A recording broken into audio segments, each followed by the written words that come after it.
Just remember the three parts of that framework. It's buy right and finance right. This question is the manage right. And this is where most entrepreneurs fail, even in the multifamily business. When I got into multifamily, I quickly realized that it wasn't just an investment. That's where most investors make mistakes.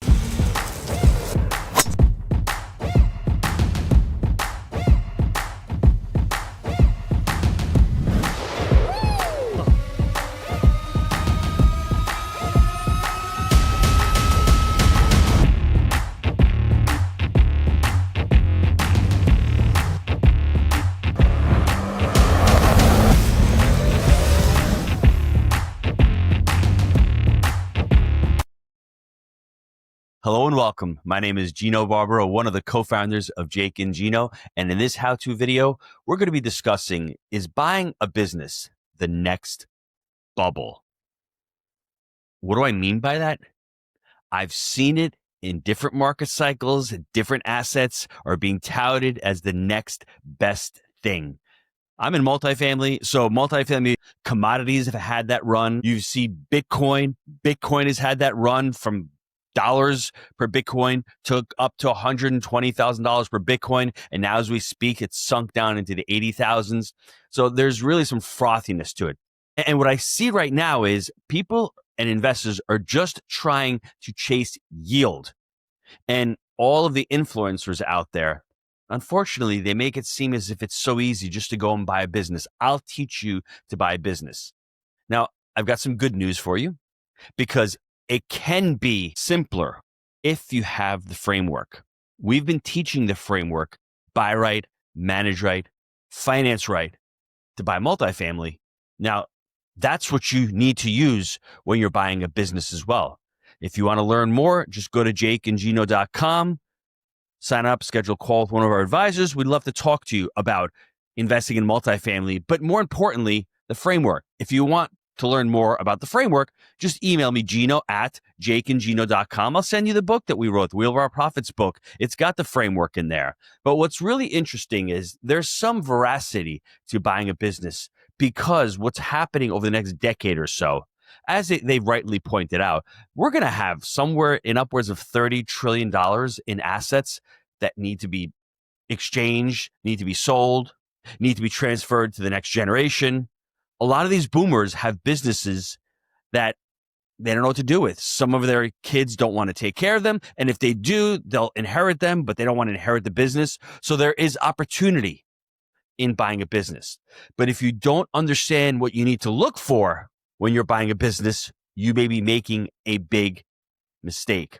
Now, some people go the franchise route, and I love franchises. If it's the right franchise, go to the Jake and Gino website. We have an interview with a gentleman named Cliff Nonenmacher. He's a franchise expert. Cliff Nonenmacher. I mean, great information. You don't have to go it alone when you're buying a franchise. Go and find somebody who's an expert with franchises. Go and understand the person, because there are different levels of security with franchises if they've been around for a long time. What's really working now? It seems as if home services are doing really well. Food is not doing well.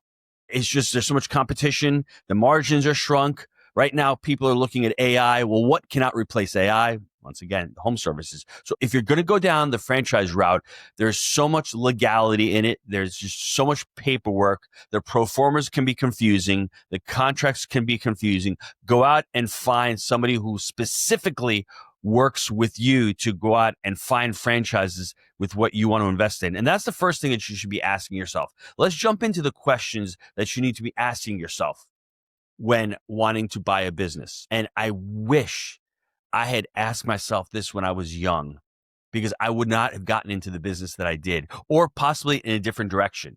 Because it's important when you're getting into business, when you're looking at what you want to accomplish with life.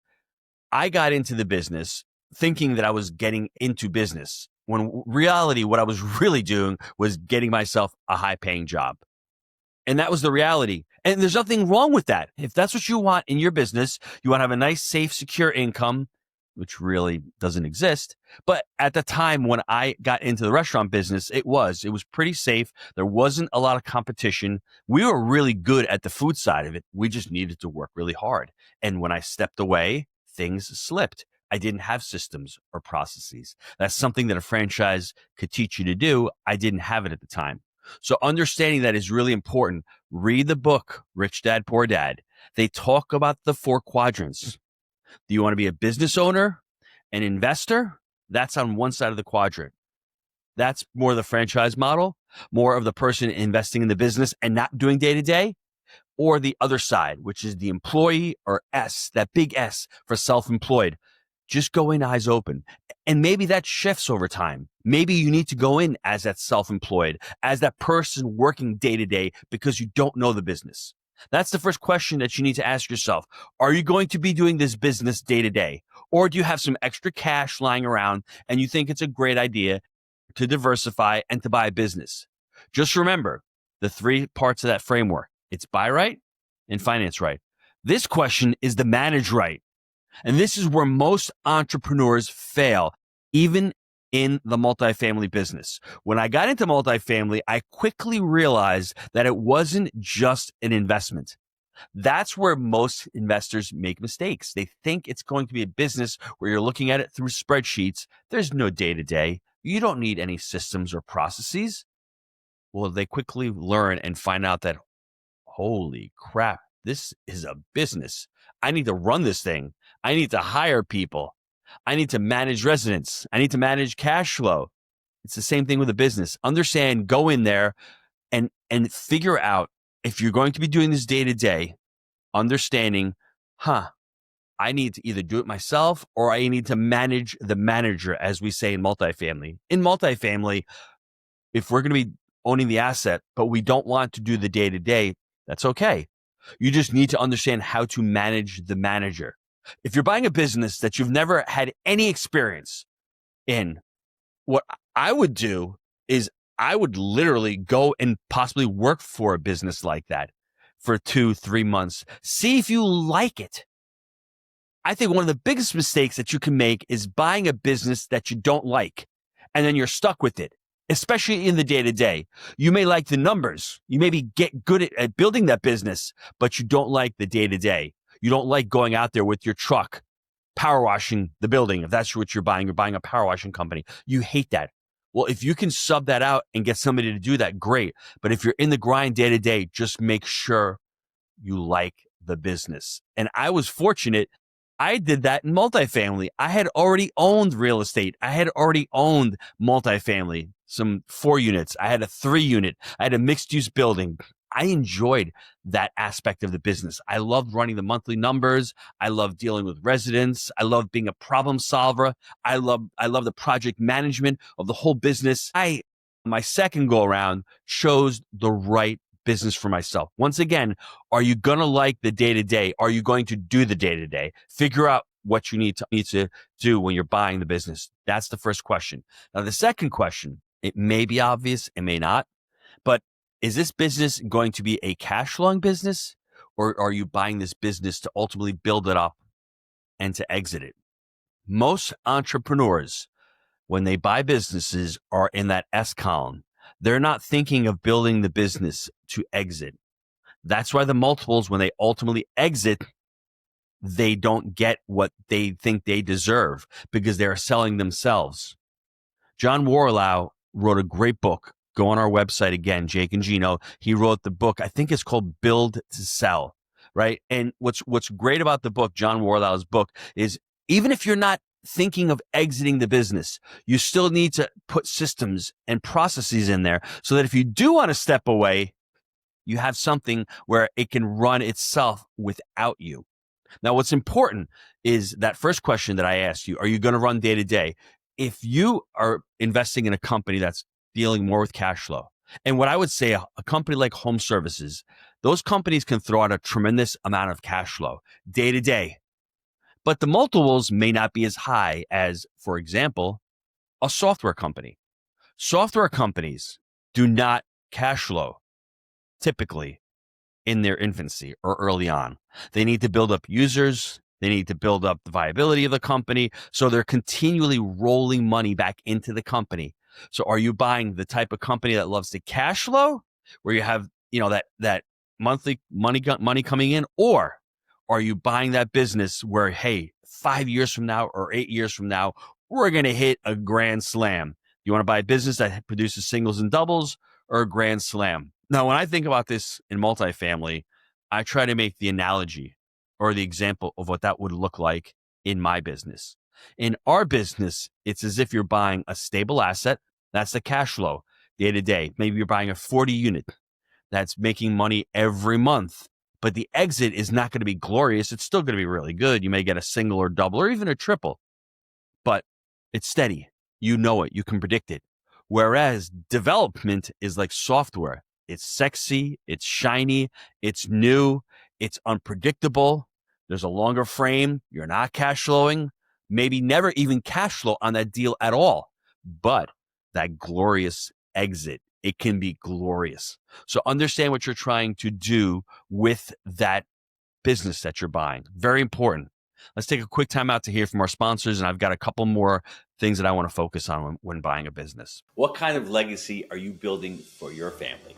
It's not just about money. It's about making sure your values, your love, and your intentions live on through the generations. Happy Money, Happy Family, Happy Legacy is your guide to creating lasting financial security with purpose. From living trusts to children's needs trusts and special needs trusts, we break it all down in simple, family-first language. Learn how to have the conversation right now with your family. Don't wait until it's too late. Protect what matters most and create a legacy that future generations will thank you for. Download your copy today at Barbaro 360. The link is in the description. And we are back. Now, this third question that you need to ask yourself, I sort of touched on it with the day-to-day, but what industry? And some experts will say it doesn't really matter. Just pick the industry. Some industries really aren't hot, but they may be the industries that are great. The ones that aren't, they're boring. They're just producing cash flow. Think about it for yourself. What industry would you like to be in? Now, for me, I don't like marketing, but that may be a good industry for somebody to get into. It's scalable. I mean, it's on laptop. It's maybe a destination where you don't have to be at home. You can be living anywhere. It doesn't fit my lifestyle. I don't like that industry, even if it's going to make me a ton of money. There may be some industries out there that you haven't thought of. I would just sit down with a piece of paper, go through that once again, those first two questions, cash flowing or exit. That's going to really, I think, let you know what this third one is, what industry. For me, if I was getting back into it right now, I still would stick with real estate in some avenue, some venture, some area, only because for me, in a lot of parts of it, it's such a big driver of the economy. I really like it. I really understand it. There's so many different aspects of it. And I think for me, it's a great fit. But for yourself, think about the industry that you want to be in. And it doesn't have to be sexy. It doesn't have to be AI. Everyone's flowing to AI right now. There's a lot of competition in there. There are a lot of businesses that sit there that are just boring. I'll give you one example. When we spoke to Cliff, he said, believe it or not, these closet companies have tremendous margins. California Closets, Closets by Design. You may have seen their stuff. You may have seen their marketing. I was blown away by the amount of money that these companies generate. Mind blowing. Who would have thought a closet company? Now, not my niche, not my industry, don't like it. But if you're in construction and you're working outside and you say to yourself, I want to stay in this space because I just have a lot of connections and I really like it. Closet companies are some phenomenal companies. Now, one thing that he did say, he's really down on food right now because of the way and the velocity at which it's changing, the technology that's coming in. He also talks about food as far as being low margins, lots of risk. So understanding that, just take it open-minded and say, hey, this may fit me, this may not fit me, but you get into an industry that, to me, has the velocity. Once again, I'll mention, I think home services is just a great area to get into. Flooring companies, You have, I mean, there's a lot of spray foam companies out there that do insulation. Just choose a good one. They're really difficult to find those out there. But if you do, I have a company. I'll give a big shout out to the brothers that just do gutters. They generate a significant amount of money per franchisee, and they're just putting up gutters. And think about that. Now they win because they've got great marketing, but these little niche companies, you'd think that they wouldn't do well. These are some companies that do phenomenal because all of a sudden they've got these systems implemented. They don't have just somebody running out there with the truck that's going to put up a ladder and change some gutters. They've got processes. They've built it in. These home services businesses, in my estimation, the next few years are going to really crush and do really well in the industry. And I think the last question that you need to ask yourself is, are you following a framework? We have the buy right, the manage right, the finance right. That's the framework you need to be asking yourself when buying a business. You need to go out there and find a consultant that's going to help you buy a business, to help you value the business, to help you understand where there's value that you can implement in the business. That's important. You need to buy it right. What's the price you're paying? And you don't make money in a business or in real estate when you buy. You make money or in real estate or in the business when you sell or you exit the business. And for you to do that, you need to manage the business properly. And if you can manage the business properly and effectively, you'll have an effective sale through that business. Always build that business. Lastly, I'll say truthfully, buying a business is not for everyone. Some of you out there may not want to take on the risk, may not want to take on those lonely weeks where you say to yourself, how am I going to make payroll this week? Because in effect, you're the last person that's getting paid. Everyone else is getting paid before you. You need to understand that. Can you live with that? Can you deal with that kind of stress? One solution may be go out and find a business partner. Go out and find somebody who will take the journey with you.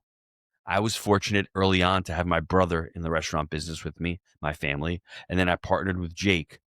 So it hasn't been totally lonely for me, but at some points when payroll comes up and there's very little money in the bank and you're not getting paid, that's a reality. Understanding that it's exciting to buy and finance these businesses, but just make sure you learn how to manage the business. Thanks for tuning in to this week's show. My name is Gino Barbaro from Jake and Gino, and I'll see you on next week's How To. Thanks for tuning in. If you enjoyed today's video, be sure to like and subscribe so you'll never miss another episode.